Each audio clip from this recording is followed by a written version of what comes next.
Welcome to the Prepped and Polished podcast, the podcast that empowers you to take control of your education. Featuring weekly interviews with influencers in the world of education, as well as tutoring tips, lessons, and updates. And now, here's your host, Alexis Avila. Hi everyone, this is Alexis Avila of Prepped and Polished here in cold South Natick, Massachusetts.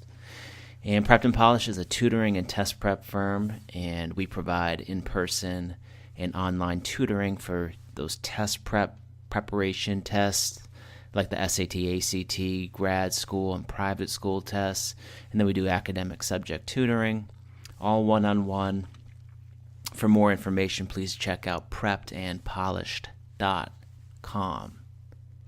And I welcome you to the Prepped and Polished podcast, where we interview amazing and inspiring guests in the world of education, as well as offer tutoring and test prep tips, lessons updates, and our Celebs Giving Back series, where we focus on celebrities who give back to the world in a positive way. Our tutoring tips series starts right now with 3 myths about big colleges.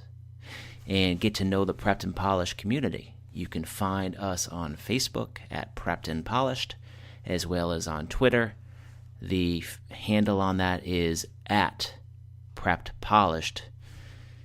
Remember, if you have any questions or comments about the episode, feel free to email me at any time, radio@preppedandpolished.com. I love hearing from you. Let's get right to it.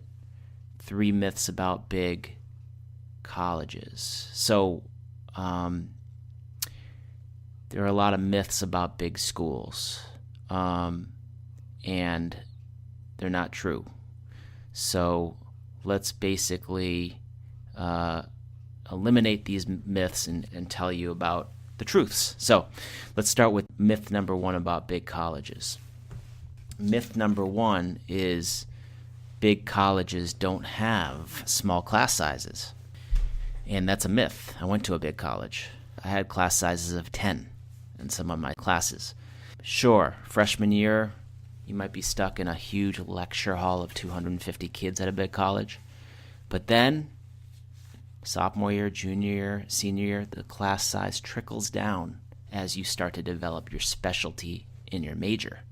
So senior year, you might be taking a, psychology class for aging, the psychology of aging, which is an advanced psychology class or something like that, and you might have 5 or 10 kids in that class.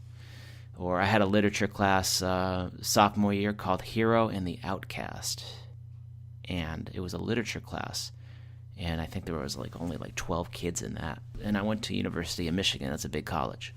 So there's your myth. Big colleges don't have small class sizes is not always true.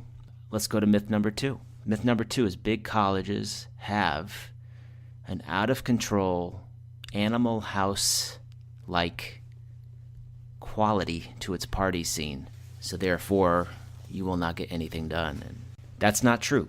There is some truth to it, but you can go to a big college and find your niche. You could find your social scene. It does not have to be a drinking scene.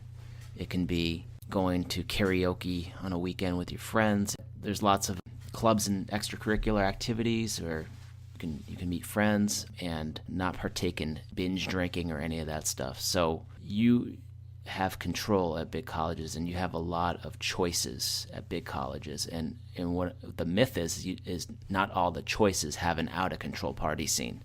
So that's definitely a myth that big colleges have an out-of-control party scene. So don't rule big colleges off your list, because you might mistake truths for myths. And that brings us to myth number 3 for 3 myths about big colleges. Myth number 3 is because the college is so big and you might be shy, introverted, that you should rule out the big college, because myth number 3 is you won't meet anyone at a big college. And that is not true, because you have so many opportunities to meet different kinds of people. Because it's a big college, there's a wide diversity of students. You have students from all over the globe going to a big college. And big colleges do a good job creating lots of different kinds of groups, support groups, which basically trickles down the class size quite a bit. So, if you're Indian, there's like an Indian association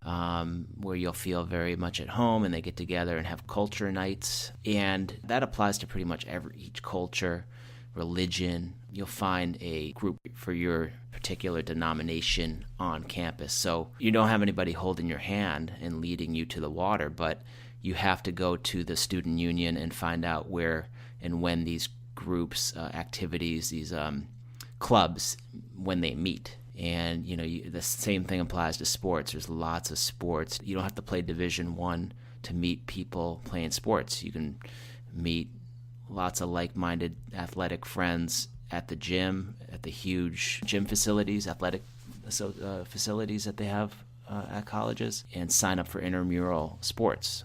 So, when I went to school at Michigan, I had a wide diversity of friends because I have a lot of interests. That's why. But when I went to the gym, I had my basketball friends, and I played intramural basketball.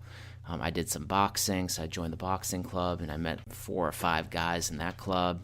And then I did some acting, and I met my theatrical friends there. So a big school, use it as an asset. There's going to be lots of different scenes out there for you, and you can decide which scene you want to be part of. And when you decide which scene you want to be part of, then you will meet like-minded friends and people that will inspire you to be a better person. So those are my 3 myths for big colleges. I don't want you to rule big colleges off of your list just because of the stereotypes associated with big colleges. I'm here to tell you that myth number 1, big colleges don't have a small class sizes, is not true. Myth number 2, big colleges always have an out-of-control party scene. That's not necessarily true. And myth number 3, you won't meet anyone at a big college. I'm saying that's not true. In fact, you'll probably meet more people at a big college. So this wraps up our show today with 3 myths about big colleges. Tune in to our upcoming episode number 46, my conversation with ADHD expert Dr. David Keeble. Thank you for joining us on the Prepped and Polished podcast. Now go out there and take control of your education. You've been listening to the Prepped and Polished podcast. For more information, check out preppedandpolished.com. Also, you can follow us on Facebook and Twitter. Thanks for listening. Class dismissed.